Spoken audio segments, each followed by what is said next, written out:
Okay, इथे पण आपल्याला सगळ्यांना माहिती आहे कंबाईंड याची एफबीडी येईल ना, combined. Am I correct? Sir capital एमचं acceleration. Sir I have a doubt sir. Yes sir. हा बोला. सर कंबाईंड एफबीडी कशी काय काढणार आपण याची, कारण तर एकाच ब्लॉकवर फोर्स लागतोय, मग आपण एका पर्टिक्युलर टाइमवर दोघांची एफबीडी कशी काय काढू शकतो? हा अरे सांगतो ना तुला मी, आपण जर फ्रिक्शन रेग्युलेट करतोय तर. ऐकून घे ना मग. या ठिकाणी काय असतं, फ्रिक्शन बद्दल बोललेलंच नाही एफबीडी तुला मी.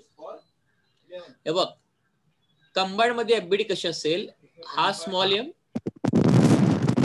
रेकॉर्डिंग पुन्हा सुरू केलं, 2 मिनिटं शांत बसारी बोललं का? हे बघा, जर हा स्मूथ सरफेस असेल, हा ब्लॉक असेल, त्याचं वेट खाली येणार आणि ही जी नॉर्मल रिएक्शन आहे हे ग्राउंड न त्या ब्लॉकवरती लावलं बरोबर, आणि हे जे नॉर्मल रिएक्शन आहे ते त्या ब्लॉक न त्या ग्राउंड वरती अप्लाय केलं. आणि every action has equal opposite reaction ना, म्हणजे हे दोघं पण काय असतील, तुमचे ऍक्शन रिएक्शन पेअर असतील ना. Am I correct? Yes sir. Action reaction pair असतील. हा जो N1 आहे या ठिकाणी, हा जो N1 आहे तो कुणी लावला, कॅपिटल एमच्या ब्लॉक न स्मॉल एम वर लावला, आणि हे एमजी वेट जे आहे ते डाऊनवर्ड असतं. कॅपिटल एमचे जे ब्लॉक आहे त्याचं वेट डाऊनवर्ड आहे एमजी कॅपिटल, आणि हे N1 ची नॉर्मल रिएक्शन ती एम न स्मॉल एम न कॅपिटल एम वर लावली. हे जे एन नॉर्मल रिएक्शन ती ग्राउंड न कॅपिटल एम वर लावली, आणि हे जे एन नॉर्मल रिएक्शन आहे ती कॅपिटल एम न ग्राउंड वर लावली. बरोबर? Every action has equal opposite reaction ना. नॉर्मल रिएक्शन हे नेहमी ऍक्शन रिएक्शन पेअर मध्ये लिहितात ना बाळांनो. Normal reaction is always written in action reaction pair. Remember this part. इथं पण बघा, हे पण हे ऍक्शन रिएक्शन पेअर्स आहेत. These are action reaction pairs. Okay, आता त्या पार्टच्या क्वेश्चन कडे येतोय मी. बघा, आता कंबाईंड एफबीडी काढता येते, लक्षात बघा कशी काढता येते. तुम्ही लावा फोर्स, मला त्याच्याशी काही देणं घेणं नाहीये, त्याशी देणे घेणं नाहीये. पण मला पार्ट सांग रे, हा फोर्स हा खालच्या ब्लॉकवर लावलाय, मग इथं ऍब्सोल्युटली झिरो फ्रिक्शन असेल का? ऍब्सोल्युटली झिरो नसेल. मग ऍब्सोल्युटली झिरो जर फ्रिक्शन दोघांशी मध्ये असेल तर हा फोर्स लावला, हा खालचा ब्लॉक निघून जाईल आणि वरचा ब्लॉक खाली पडेल ना मग. हा येस सर. पण पृथ्वीवरती ऍब्सोल्युट झिरो कधी होतं का? नाही होत. पण तू जास्तीत जास्त पॉलिश सरफेस घेऊ शकतोस, म्हणून तिथं फ्रिक्शन निग्लेक्ट करता येतं. पण what you are saying that there is no friction, असं नाही होऊ शकत ना ते. मग आता मला सांग पार्थ, आता जर कंबाईंड मध्ये ही जर सिस्टम कन्सिडर केली, कंबाईंड सिस्टम, तर ह्या दोघांचं टोटल मास ऍड होऊन ग्राउंड वरती पडेल ना. एवढं ते तर बरोबर आहे का नाही? बरोबर. हा येस सर. मला सांग, ह्या दोघांचं मास ऍड होणार का नाही होणार? ऍड होणार. कशामुळे ऍड होणार? Because mass is a scalar quantity ना. Yes sir. आणि स्केलर क्वांटिटी ऍड होतात. मग बाळांनो मला सांगा, ह्या वेटला बॅलन्स करण्यासाठी ग्राउंड कडून फक्त एकच नॉर्मल रिएक्शन भेटणार, आणि ग्राउंड वरती नॉर्मल रिएक्शन पण लागणार आहे, पण ती आपल्याला काय दाखवण्याची आवश्यकता नाहीये. You understood? Yes sir. हा तो कन्सेप्ट आहे त्याच्यामध्ये. ओके, तर इथंपर्यंत कोणाला अडचण आहे का? बघा, व्यवस्थित सगळे कन्सेप्ट व्यवस्थित शिकायचे आणि डायग्राम प्रॉपर ड्रॉ करा. उगाच ते होमवर्कला सांगितलं काय वाटतं तसं डायग्राम ड्रॉ करून ठेवू नका आणि परत काहीतरी विचार बसू नका मला. ते आलं मी एकदा कन्सेप्ट सांगितला की व्यवस्थित तेवढा तर कॉमन सेन्स घेऊन समजू शकता ना तुम्ही. ठीक आहे? ओके, चला आता मी तिसऱ्या एफबीडी जातो. बघा, तिसऱ्या एफबीडीला आता तिसरी एफबीडी मी जे काढतो ना इन्क्लाइंड सरफेस वरती, त्यावेळी काहीतरी वाटेल ते एखादं असं इन्क्लाइंड सरफेस ड्रॉ केला आणि ब्लॉकला असं दाखवलं. कसं शक्य आहे बाबा? ब्लॉक इन्क्लाइंड आहे, काय एवढा पण कॉमन सेन्स मुलांच्याकडे नसतो, मला कळत नाही. इथं तुमचा मला सांगायची पहिली गोष्ट, इथे मी हा ब्लॉक असा ठेवला इन्क्लाइंड, तर how can you draw the FBD like this? अरे तुम्ही फ्लॅट कसं शिवू शकता? एवढा तर कॉमन सेन्स आहे का नाही तुमच्याकडे? मागच्या कोणाचं मी होमवर्क बघितला बघा. तो इथे दिसतो सरफेस इन्क्लाइंड, अँगल थिटा आहे, तरी सुद्धा तुम्ही एफबीडी कसं काय सरळ करून करताय त्याला? मला वाटतं 100% जे लोक ते ऑनलाईन लेक्चर मध्ये अटेंड नाही केलं त्यांनी ते मूर्खावर काहीतरी प्रकार केला येतो. एवढा मी कॉमन सेन्स वापरता येत नाही, मग कशाला करायला लागले तुम्ही? इन्क्लाइंड सरफेस कळत नसेल, फ्लॅट सरफेस ड्रॉ करता तुम्ही परत त्याला. ओके, बघा आता मी हे जर दाखवतोय. आता मी काय करतो, ह्याला एक पॅरलल लाईन इकडे ड्रॉ करतो आणि थोडासा तुम्हाला एफबीडी जी आहे ना ती एफबीडी कशी ड्रॉ करतो बघायची. लक्ष बघा आता, हा तुमचा इन्क्लाइन सरफेस करायचा ड्रॉ पुन्हा एकदा, तोच इन्क्लाइन सरफेस केलाय मी. आता ब्लॉकला वर उचला, पण ब्लॉकला हा तुम्ही पॅरललीच करायला पाहिजे ना सरफेसला त्या. आता ब्लॉकला वरती उचलला म्हणजे एफबीडी दाखवलं सोपं पडतं आपल्याला, म्हणून मी असं करतो. दुसरं काही कारण नाही त्याच्यामागचं, दुसरं त्याच्यामागचं काही कारण नाहीये. हा एम. आता पहिली गोष्ट एक लक्षात घ्या, की आपला जो वेट फोर्स असतो तो ग्राउंडला परपेंडिक्युलर असतो. हे मागच्या शिकवलंय की नाही शिकवलं मी. आणि वेट हा सेंटर ऑफ मास मधून सुरू होतो. वेट कुठून सुरू होतो? सेंटर ऑफ मास मधून. सेंटर ऑफ मास मधून वेट सुरू होतो. ठीक आहे. मग वेट फोर्स बघा असा ग्राउंडला परपेंडिक्युलर येणारा. पुढे मी ड्रॉ केलं की ते ग्राउंडला परपेंडिक्युलर येणार. करेक्ट. बरं, आता वेट फोर्सला रिझॉल्व्ह करा, पण रिझॉल्व्ह करताना दोन कंपोनंट पैकी एक कंपोनंट ह्या इन्क्लाइन सरफेसला पॅरलल पाहिजे. बघा, एक कंपोनंट इन्क्लाइन सरफेसला पॅरलल पाहिजे. बघा मी करतो का नाही बरोबर. एक कंपोनंट हा इन्क्लाइन सरफेसला पॅरलल पाहिजे. तुम्ही वेटला रिझॉल्व्ह करताय बाळांनो. Am I correct now? मग मला सांगा, एक कंपोनंट ह्या सरफेसला पॅरलल, आता पुन्हा सांगतो ते वाटतं डायरेक्ट वापरतो तुम्ही इथं. पुन्हा सांगतो, एक कंपोनंट हा सरफेसला पॅरलल काढतोय आणि दुसरा कंपोनंट ह्या ब्ल्यूला परपेंडिक्युलर असेल, म्हणजे सरफेसला परपेंडिक्युलर असेल ना. Am I correct? हा सरफेसलाच परपेंडिक्युलर असेल. ठीक आहे. ओके ओके ठीक आहे. आणि मी तुम्हाला काय सांगितलं होतं आठवून बघा, लक्षून आठवून बघा. ही ब्ल्यू लाईन सरफेसला पॅरलल आहे. ओके, मग तुम्ही एवढं तर करू शकता ना, की या ब्ल्यू लाईनला जर पुढं, ब्ल्यू लाईनला ह्या ब्ल्यू कंपोनंटला जर मी पुढे ओढलं, ब्ल्यू कंपोनंटला पुढे ओढलं, कॅन आय से दिस असो थिटा? Yes sir. मग हा थिटा असेल. आता मला पहिले गोष्ट सांगा रे बाळांनो, मला एक गोष्ट सांगा, की हा रेड कंपोनंट ह्या सरफेसला परपेंडिक्युलर आहे ना? Yes sir. ओके, सरफेसला परपेंडिक्युलर आहे. मग मला एक गोष्ट सांगा तुम्ही या ठिकाणी, मग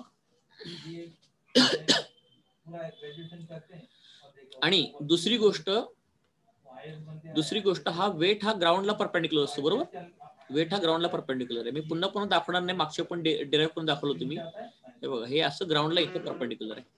ओके, आणि मग इकडून, मग आपण इकडून काय करतो, इकडून असा एक, you understood now this part? Okay, मग म्हणजे असं ते इकडं 90 येतं ना, इकडे 90 आलं का? हे हो. बघा व्यवस्थित लक्ष देऊन. आणि परत काहीतरी मॅथमॅटिकल घोळ करता बाळांनो. तुमचं मॅथमॅटिक्स जरा स्ट्रॉंग ज्याचं असेल ना, तरच त्यांना गोष्टी फिजिक्सच्या कळतात. ज्याचं मॅथ्स वीक आहे त्याला फिजिक्सची गोष्टीच कळणार नाही. हे 90 डिग्री झालं, म्हणजे हे पण 90 डिग्री राजा, हे 90 डिग्री झालं. हा थिटा म्हणताय, तर हा किती झाला बाळांनो अँगल? 90 मायनस थिटा झाला ना. हो. मग 90 मायनस थिटा आहे, तर रेड आणि ब्ल्यू एकमेकाला परपेंडिक्युलरच आहेत ना, म्हणजे राहिलेला अँगल किती असेल? थिटा असेल ना. मग आता लक्षात आलं का सगळ्यांना कसं केलं मी ते? परत मला विचार बसू नका ते कसं केलं. मी सगळं सांगितलं ऑलरेडी. वेट हा ग्राउंडला परपेंडिक्युलर असतो, ते पुढे फक्त कंपोनंटला एक्सटेंड करा, एवढंच मी सांगितलंय. एवढं तर आपलं मॅथमॅटिकली अनालिसिस आलं पाहिजे. ओके, तर बघा आता, तर हा जो कंपोनंट आहे, हा 90 मायनस थिटा, हा थिटावाला कंपोनंट. मग जिथे थिटा जोडला तिथं कॉस जोडतो ना आपण, मधला वेक्टर एमजी आहे. म्हणजे हा कुठला कंपोनंट झाला रे बच्चा? M G cos theta. M G cos theta झाला. आणि हा कुठला कंपोनंट झाला रे? M G sine theta. Sine theta. आता काय अवघड होतं का मला सांगा याच्यामध्ये? बर, आता हे झालं कुठलं? आपलं वेटचं झालं. आता नॉर्मल रिएक्शनचं करायला लागेल ना. आता ब्लॉक मला सांगा, नॉर्मल रिएक्शन कसं असतो? दिलेल्या सरफेसला परपेंडिक्युलर असतो का? Am I correct? हा, मग आता एक गोष्ट तुम्ही मला सांगा, नॉर्मल रिएक्शन हा दिलेल्या सरफेसला परपेंडिक्युलर असतो.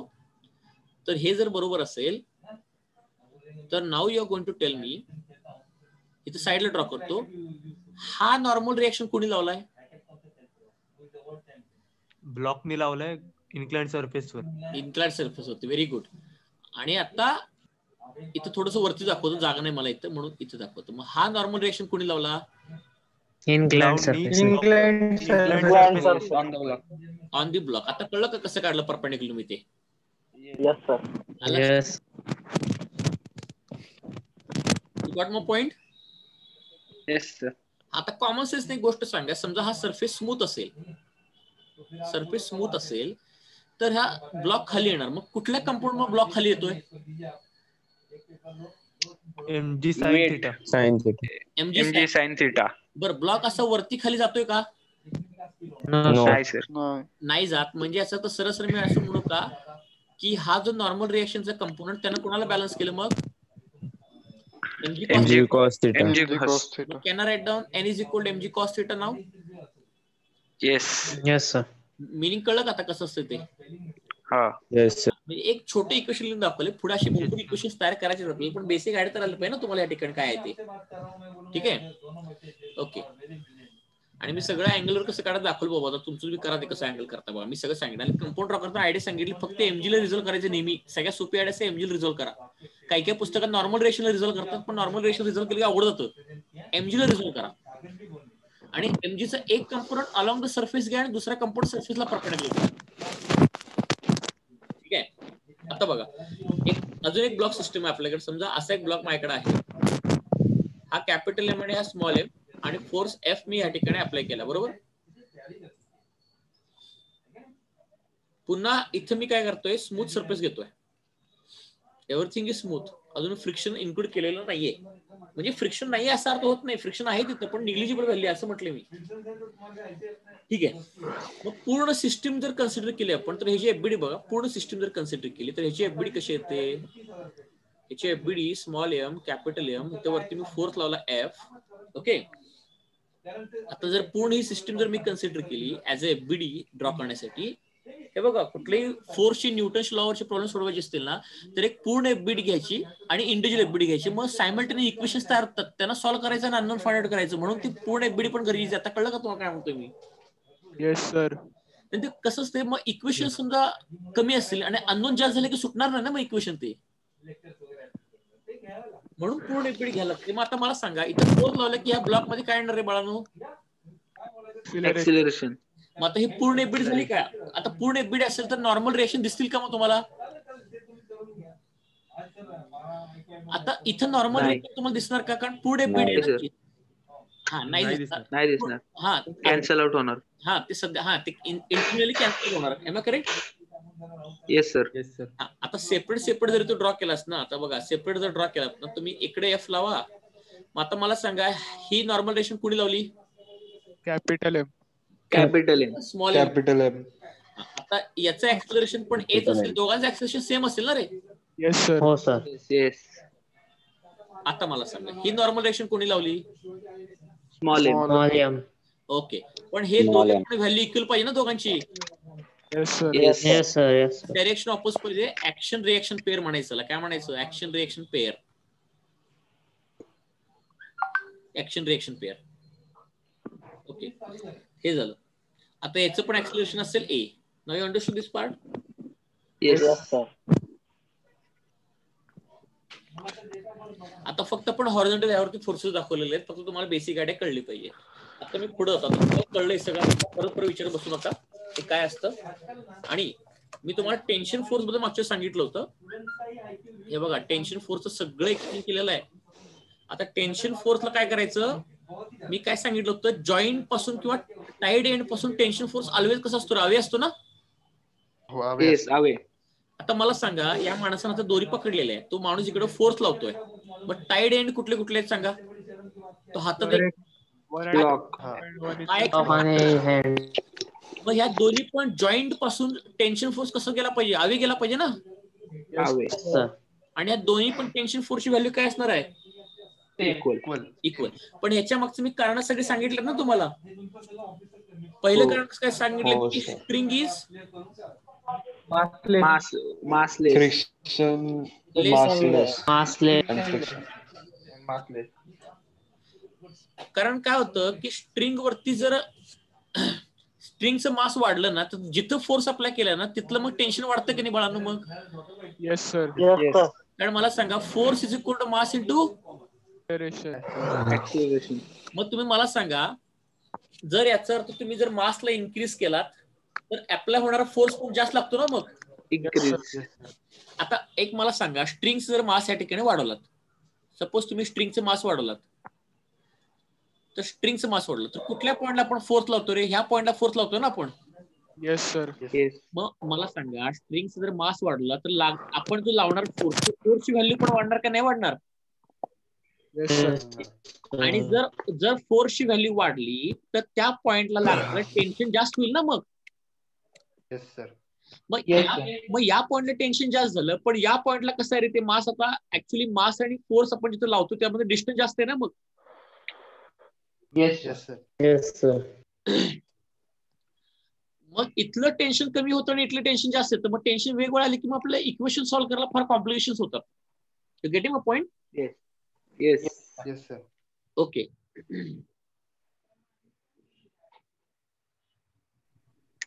जर आपण बाळांनो एक लक्षात घ्या या ठिकाणी, बघा जर आपण स्ट्रिंगला जर मास जास्त घेतलं ना तर आपण ज्या ठिकाणी फोर्स लावला त्या ठिकाणी टेन्शन जास्त येतं आणि बाकीच ठिकाणी मी टेन्शन व्हॅरी करत राहतं. ते नको आहे आपल्याला. कळलं काय म्हणतोय मी? Yes sir. आता एक तुम्ही साधी गोष्ट पकडा की एक दोरी घ्या, एक अशी दोरखंड असतो माहिती का मोठा असा, एक मोठा दोरखंड असतो असा आणि एक छोटीशी स्ट्रिंग असते, दोरी असते. मला सांगा जिथं मोठा दोरखंड जो असतो जहाजाला वगैरे बांधतो बघा, मग त्या ठिकाणी काय अडचण येते की तुम्ही ते मास जास्त असल्यामुळे ज्या पॉईंट तुम्ही फोर्स लावता तिकडे मग टेन्शन जास्त येतं ना मग त्या ठिकाणी. काय म्हणतो मी?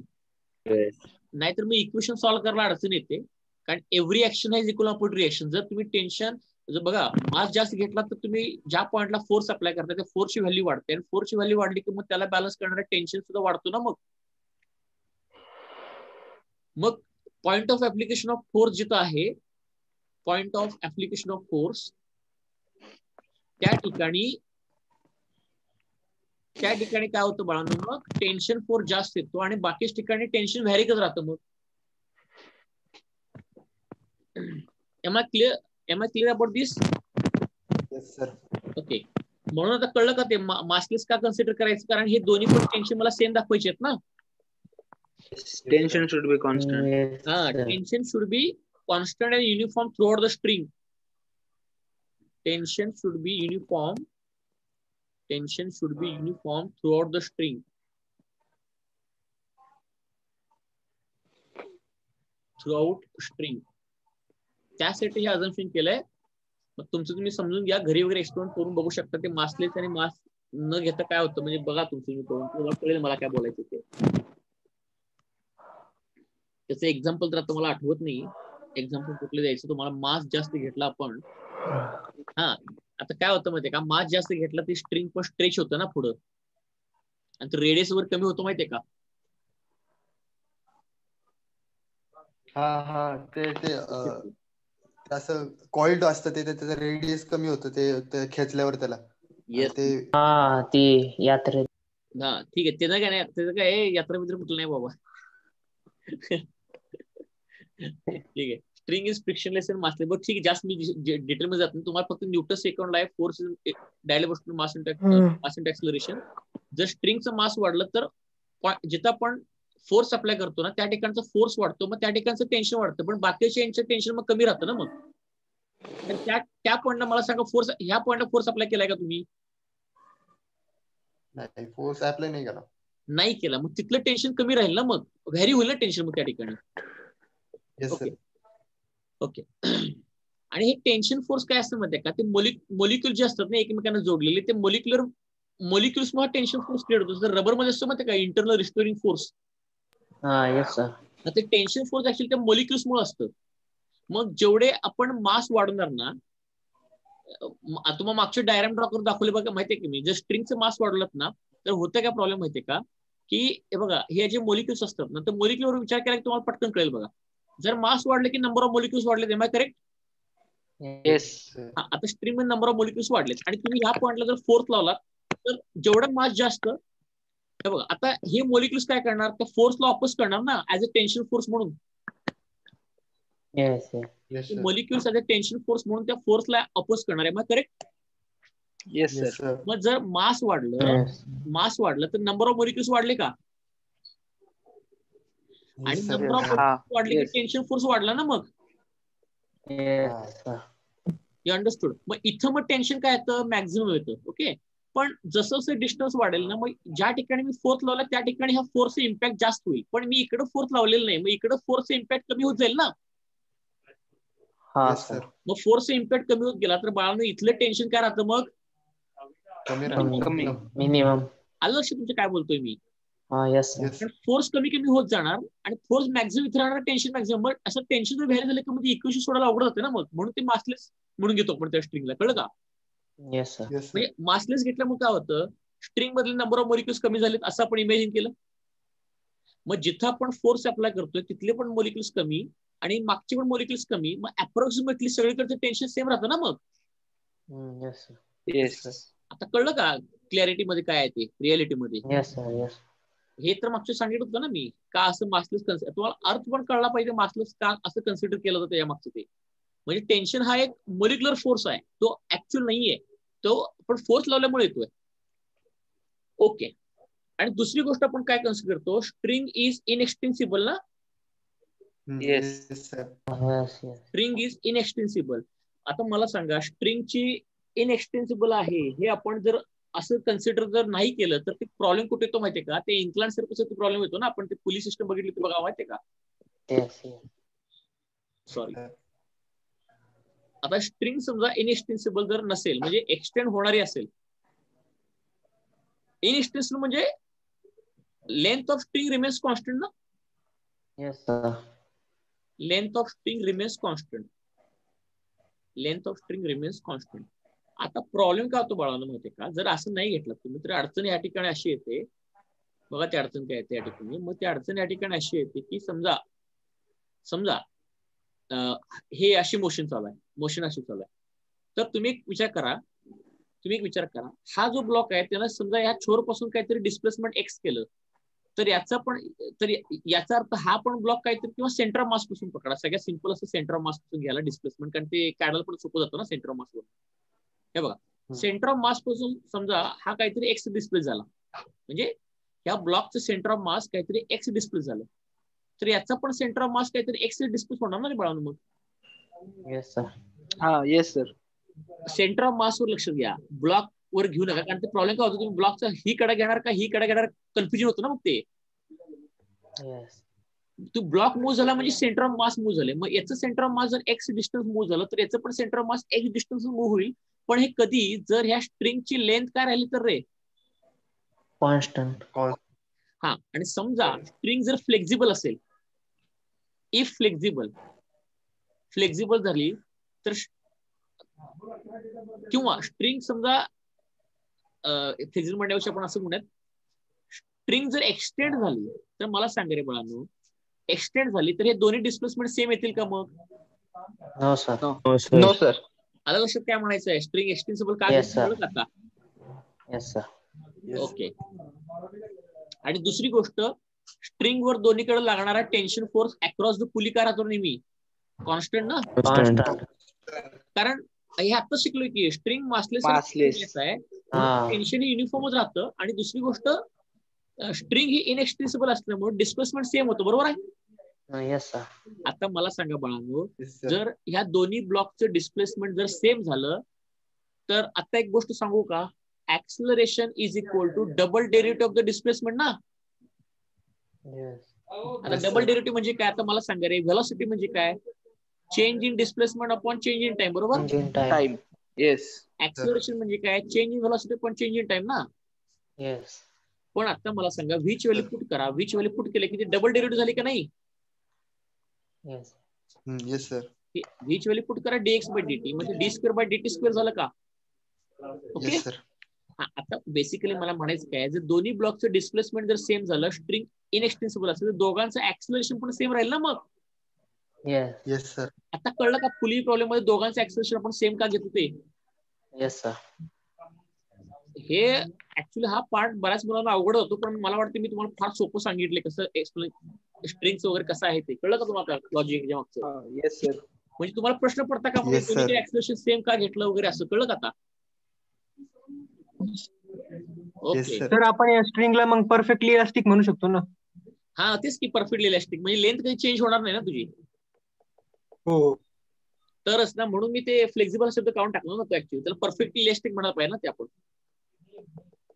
म्हणजे तेच आहे पण परफेक्टली इलास्टिक सुद्धा म्हणतात तुझं करेक्ट आहे ते. लेंथ कॉन्स्टंट राहू शकते म्हणजे ते काय आहे व्हेरी गुड परफेक्टली इलास्टिक असतं कारण इलास्टिक नेचर असल्यामुळे ते परत पुन्हा आपली लेंथ रिगेन करू शकतो ना ते. Yes sir. फक्त मी हे सेकंड पॉइंट आहे ना हा it is only for acceleration same acceleration show करतो of N number of bodies in the system. कळ का? Yes sir. हो सर. Yes, sir. Yes, sir. Okay. आता पुढचा जो पॉइंट आहे ना आता मी तुम्हाला आता हायलाइट करून देतो टेन्शन संदर्भात बऱ्याच मुलांना डाऊट असतात ते हायलाइट करतो बघा. काय आहे बघा लक्षात ठेवा फक्त tension force always pulls a body. Tension force नेहमी बॉडीला पुल करतो. आता बघा हा टेन्शन फोर्स पुल करतो ना का पुश करतो ह्या बॉडीला? पुल Pull करतोय. आता इकडचा टेन्शन फोर्स त्या माणसाला पुल करतोय का पुश करतोय? पुल करतोय. हा टेन्शन फोर्स ऑलवेज पुश म्हणजे तुम्हाला डायरेक्शन दाखवायला कुठल्या अडचण येत्या का म्हणे कळलं का आता? Yes. And tension can never push a body. Tension can never push a body. कधीच करू शकत नाही होऊ शकणार नाही रे कारण मोलिक्युलर फोर्स आहे. Every action has equal and opposite. Equal and opposite reaction. म्हणजे काय होतं या इक्वल अँड अपोजिट फोर्स. या माणसानं या माणसानं फोर्स लावल्यावर ह्या ब्लॉकचं काहीतरी इनर्शिया आहे ना आणि Yes, sir. त्या इनर्शियाला ऑपोज म्हणून हा टेन्शन आला ना मग. Yes, sir. हो सर. आणि तिसरा पॉइंट बघा लक्षात ठेवायचे tension across massless pulley. Tension across massless pulley और फ्रिक्शनलेस पुली रिमेन्स कॉन्स्टंट. म्हणजे पुलीच्या अक्रॉस टेन्शन नेहमी काय राहतं रे कॉन्स्टंट राहतं ना. Yes, sir. Frictionless pulley always constant remains constant. एक काही थोडीशी मुलं चांगला होमवर्क करतात चांगलं हँड रायटिंग करतात परफेक्ट डोकं ठेवतात बाकीचे नुसतं ढकलाच काम करतात. मी आता परत सापडलं बघा मला तसं आता सगळं शिकवते एवढं व्यवस्थित आपलं टाइमपास करत काम करतात तुम्ही. Rope becomes slack. Rope becomes slack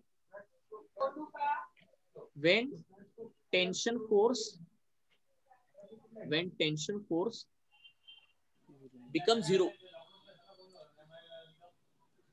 आता मला सांगा एखाद्या रोप मधलं टेन्शन झिरो आलं की रोप काय होतं स्लॅक होते ना. स्लॅक म्हणजे डिलीट होते ना. हा डिले. स्लॅक कळलं का आता कळलं? Yes, sir. ओके आता टेन्शन सगळं क्लिअर केलंय बघा तुमचं टेन्शन पण दूर केले मी. फक्त व्यवस्थित लक्ष देऊन बघायचं. आता पुलीचे पण प्रॉब्लेम हळूहळू स्टार्ट करत त्याच्यावर काही ब्लॉकचे प्रॉब्लेम पण सॉल्व्ह करत मग पुलीकडे जाऊयात आपण. ठीक आहे? Yes, sir. Yes sir. हा आता मी तुम्हाला ते पुलीचं सगळं सांगितलं होतं. हे बघा पुलीचं हे मागचा लेक्चरचा पण क्विक ब्रशअप आहे लक्ष देऊन बघा. हे असं होतं हे बघा हे असं होतं इकडे अशी पुली होती आपली. इथं मास बी आहे. मास बी आहे. इकडे गेलो. इकडे गेल्यानंतर हे असं झालं. सॉरी ही एक पुली आपली जी दुसऱ्या रिजिड सपोर्टला जोडलेली आहे मधून अशी सेंटर ऑफ मास मधून आणि इकडे ब्लॉक ए आहे. ओके आता पहिली गोष्ट एक लक्षात घ्या ही जी पुलीची मोशन तुम्हाला दिसतं ना ह्याला म्हणतात कन्स्ट्रेंड मोशन. कन्स्ट्रेंड मोशन म्हणजे जर तुम्हाला डायरेक्शन दिले नसेल ना कन्स्ट्रेंड मोशन म्हणजे काय असतं माहिती काय बघा. कन्स्ट्रेंड म्हणजे आता मोशन म्हणजे नेमकं तुम्हाला अर्थ सांगतो काय असतं. आता हा जो ब्लॉक ए आहे आणि हा जो ब्लॉक बी आहे ना हे फ्रीली मूव्ह नाही करू शकत. कोण सांगणार हे दोन्ही पण ब्लॉक फ्रीली का नाही मूव्ह करू शकत? कारण ते दोघे पण एकमेकांच्या मोशनला इन्फ्लुएन्स करणार ना. Yes sir. कळलं का? both blocks are not free to move because they influence motion of each other. Yes. So that is nothing but the constrained motion. कळलं का आता constrained motionचं meaning काय आहे? Yes sir.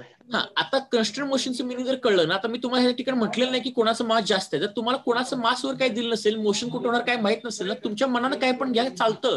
कारण ते दोघे एकमेकांना इन्फ्लुएन्स करणार आहेत. त्यामुळे कुठल्या डायरेक्शन गेलं काय फरक पडेल का मग इक्वेशन मध्ये? आपल्या इक्वेशन मध्ये काय फरक पडणार नाही. मग तुम्ही जनरली मी तुम्हाला एफबीडी ड्रॉ करा म्हणतो ना, तुमच्या मनाने तुम्ही डायरेक्शन घ्यायची. जोपर्यंत मी मास देत नाही, जोपर्यंत काय व्हॅल्यू देत नाही. लक्षात काय म्हणतोय? हा, मग आता सिम्प्लिसिटीसाठी मी काय करतो, लक्षून बघा सगळ्यांनी. आपण स्ट्रिंग मोजत. Can I say this is string number 1? Yes sir. हा, आता ही स्ट्रिंग नंबर 1 कुठले दाखवतो तुम्हाला, बघा आता सगळ्यांनी व्यवस्थित लक्ष द्या. तर ही पूर्ण स्ट्रिंग नंबर 1 आहे का? Yes sir. ही सगळी स्ट्रिंग 1 आहे. परत स्ट्रिंग 2 म्हणून बसणार त्याला परत तुम्ही. ही एक वेगळी स्ट्रिंग आहे आणि ही एक वेगळी स्ट्रिंग आहे. कळलं का आता? Yes sir. आता ह्याला मी स्ट्रिंग 2 म्हटलं आणि याला मी स्ट्रिंग 3 म्हटलं. स्ट्रिंग 3 म्हटलं. मग जेवढ्या स्ट्रिंग वेगळ्या असतील तेवढं टेन्शन पण वेगळं होणार ना मग. Yes sir. कारण टेन्शन हा कुठला फोर्स आहे? त्या स्ट्रिंग मधल्या मोलिक्युल्स लेवलला फोर्स आहे का? Yes sir. मग स्ट्रिंग सेगमेंट चेंज केलात ना, तर तो मोलिक्युलर फोर्स पण चेंज होतो, टेन्शन चेंज होतं. कळलं का? Yes sir. आता मी पटकन सगळे फोर्सेस दाखवून घेतो. लक्षून बघा रे, लक्षून बघा. पटकन सगळे फोर्सेस दाखवून घेतोय. आता इथे वाक्य लिहिले मी, tension force always pulls a body. मग मला सांगा, tension it never push a body. बरोबर? मग लॉजिकली बाळानं गोष्ट आहे, it never push a body म्हणजे याचा अर्थ ह्या पुलीवरती जर फ्री बॉडी डायरेक्ट ड्रॉ करायला गेलो तर याचा अर्थ टेन्शन फोर्स असा राहील ना रे बाळानं. मग मला सांगा, T1 असं राहील ना. आता हे काय करते? पुल करते का पुश करते ह्या पुलीला? पुल करते. मग याची एफबीडी जर मी सेपरेट, आता मागच्या पण होमवर्क करताना काही लोकांनी काय केलं, नुसतं एवढं ड्रॉ केलं, बाकी इंडिव्हिज्युअल एफबीडी पण ड्रॉ केलेलं नाहीये. बरोबर सांगणार नाही काय रे तुम्ही बारक्या मुलाला करता. एकदा सांगितलं परफेक्ट काम करा म्हटलं, तुम्ही परत परत त्या चुका करता पुन्हा. इथं टेन्शन T1, ही टेन्शन T1 बघा. हे झालं. आता टेन्शन करा तसं राहतं ना. काय लिहिलंय? Tension across the massless pulley and frictionless pulley remains constant. बघा, पुलीला पण फ्रिक्शनलेस म्हणा आणि पुलीला पण काय म्हणता? मासलेस. कारण पुलीला फ्रिक्शनलेस आणि मासलेस म्हटल्याशिवाय टेन्शन दोन्हीकडे सेम राहील का मग पुलीच्या? नाही राहणार. हा, बर. आता पहिली गोष्ट तर मला सांगा, ह्या ग्रीन स्ट्रिंग मधला जो टेन्शन फोर्स आहे ना, ग्रीन स्ट्रिंग मधला टेन्शन फोर्स तो डाऊनवर्ड असेल ना रे बाळांनो? Yes sir. मग मला सांगा, ते पुलीला पुल करते का पुश करते पुलीला? पुल करते. हा,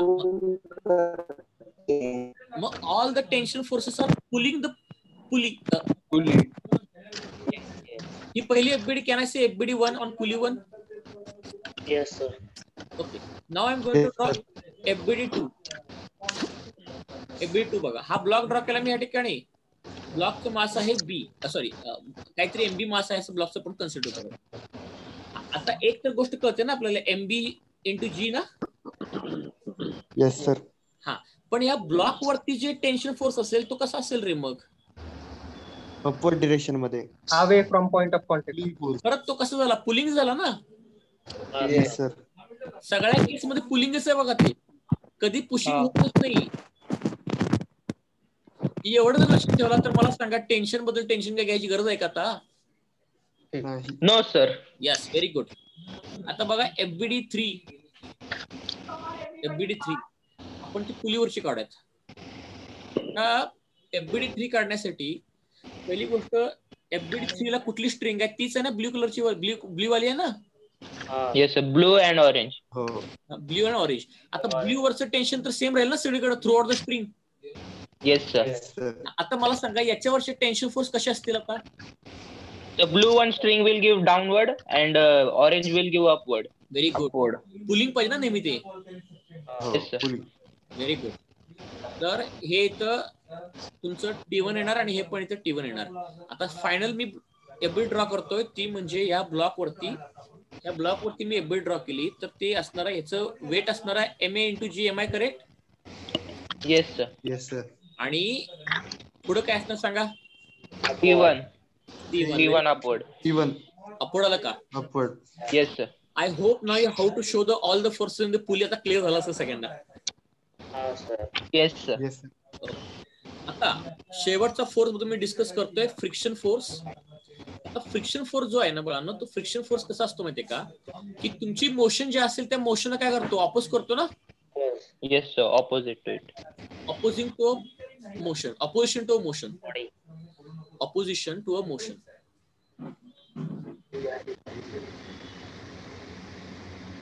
नाव आता मी सरफेस त्यासाठी काय घ्यायला पाहिजे बाळांनो, रफ घ्यायला पाहिजे ना. Yes sir. रफ घेतला. आता समजा एखादा माणूस आहे, हा या ठिकाणी आता फोर्स अप्लाय करतो, लावला अप्लाय केला फोर्स. आता सांगा रे, फोर्स या डायरेक्शनला अप्लाय केला तर आता फ्रिक्शन कुठं असेल? Opposite side sir. Left side. पण नेमकं कुठं दाखवणार? Left side. Left left. म्हणजे दोन सरफेसच्या कॉन्टॅक्ट वर दाखवला पाहिजे ना तो. Yes sir. कुठं वाटत टाकून चालेल तो. दोन सरफेस ज्या ठिकाणी कॉन्टॅक्ट करतात त्या ठिकाणी फ्रिक्शन दाखवायला लागेल ना. Am I correct? Yes sir. Okay. मग आता मला सांगा, याची जर एफबीडी ड्रॉ केली मी, तर एफबीडी मध्ये काय काय दिसते मला सांगा. Can I say now it is MG here? Yes sir. Normal reaction is here and frictional force is here. Sorry, frictional force is here, that is small f, and we are applying a force in this particular direction. Am I correct? Opposite direction. Yes. You understood this everybody? Yes. Okay. आता एक rough incline surface घेतला ना, तर त्याला पण same आहे, फक्त तुम्ही काय करायला लागेल, रफ इन्क्लाइन सरफेसला ना, इन्क्लाइन सरफेस काहीतरी विचित्र झाला.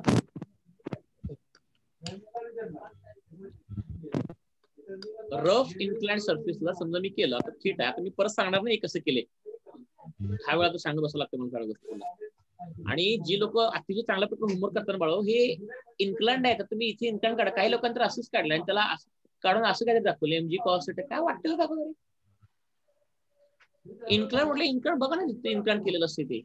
हे बघा, हा ब्लॉक असा सरफेसला इन्क्लाइंड झाला, इथे सेंटर ऑफ मास आहे. सेंटर ऑफ मास मधून वेट नेहमी तयार होतो. वेट नेहमी सेंटर ऑफ मास मध्ये तयार होतो. आणि हा आपला या ठिकाणी आता एमजी कॉस थिटा कंपाऊंड. हे कसं काढले मगाशी सांगितले मी, sorry M G sine theta. M G sine theta आहे. आणि इकडं एमजी कॉस थिटा परपेंडिक्युलर सरफेसला एमजी कॉस थिटा येणार ते. ओके. आता पुढे बघा, नॉर्मल रिएक्शन ग्राउंडला हे आलं ब्लॉक कडून, आणि ब्लॉक वरती नॉर्मल रिएक्शन लागलं ग्राउंड कडून. आता मला सांगा, या डायरेक्शनला काय लागलं रे बाळांनो? मग फ्रिक्शन फोर्स ना. Yes sir. कारण सरफेस काय मानलाय मी, रफ मानलाय. Got my point? Yes sir. Okay. आता सगळं मी friction force, tension force, normal force, weight force कसे असतात बघा. नॉर्मल फोर्स दिलेल्या सरफेसला परपेंडिक्युलर असतो. वेट फोर्स नेहमी ग्राउंडला परपेंडिक्युलर असतो. फ्रिक्शन फोर्स दोन सरफेसच्या कॉन्टॅक्ट मुळे येतो. आणि अँगलवर कसं काढायचं सगळं मी शिकवलं, आणि टेन्शन फोर्स बद्दल सगळी माहिती सांगितली मी. आता बघा, problem solving technique by using Newton's law. Problem solving technique by using Newton's law. मी काय करायचं प्रॉब्लेम सॉल्व्ह करता न्यूटन्स लॉ. हे सगळी अशी सिस्टम असते त्यांची. प्रॉब्लेम सॉल्व्ह करण्याची टेक्निक काय असते, काय नाही, सिंपल लॉजिक सांगतो. पहिल्यांदा समेशन ऑफ एक प्रॉब्लेमच घेतो, त्यात तुम्हाला कळेल सगळं, सगळ्या गोष्टी क्लिअर होतील.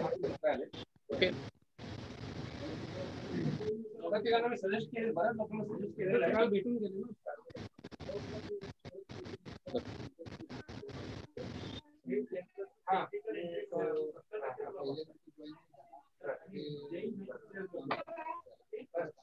Please check first of all whether system is in equilibrium or not.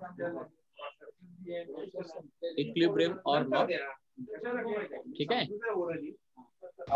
आणि सेकंड, हा आता समजा सेकंड असं असेल, if system is in equilibrium,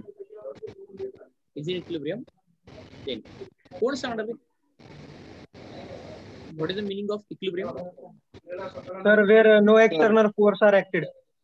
net forces is zero. Net force is 0. Net force is zero.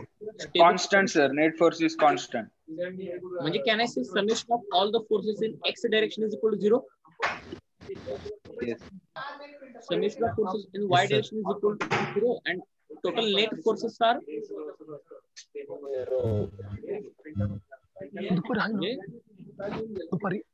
all forces in x direction,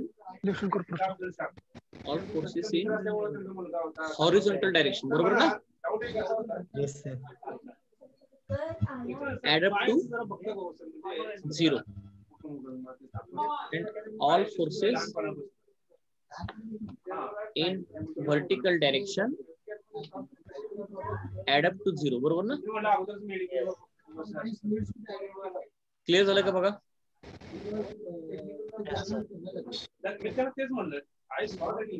system equilibrium not. आता एक तुम्हाला मी diagram draw करून दाखवतो. मला सांगा इक्विलिब्रियम आहे का नाही?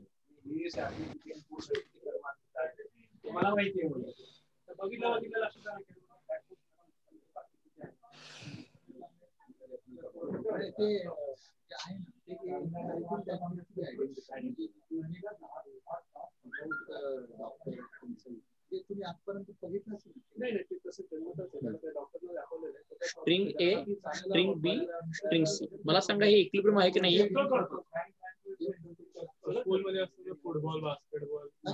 Is this in equilibrium? आहे ना.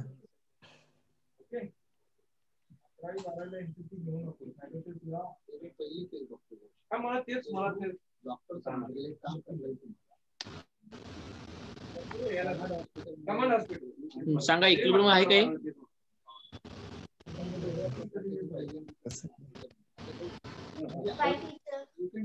Can you hear my voice?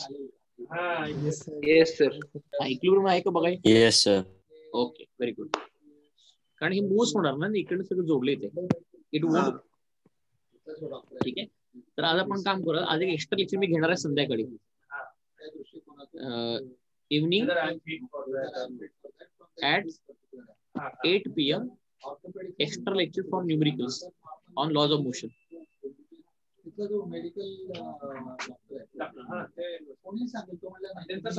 On laws of motion today 5/1/21 evening at 8 PM extra lecture for numericals on laws of motion. आज सगळे मी न्यूमेरिकल्स कंप्लीट करणार आहे, पुलीचे वगैरे सगळे न्यूटन्स लॉचे. आणि हाऊस लीडर्स आणि ग्रुप लीडर्स सगळ्यांनी मुलांना कळवा. Okay? Yes, sir. Yes, sir.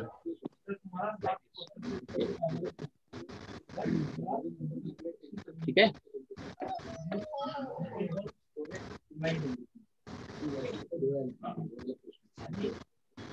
आणि संध्याकाळी तुम्हाला मी होमवर्क देतो. ओके? Okay, sir. ठीक.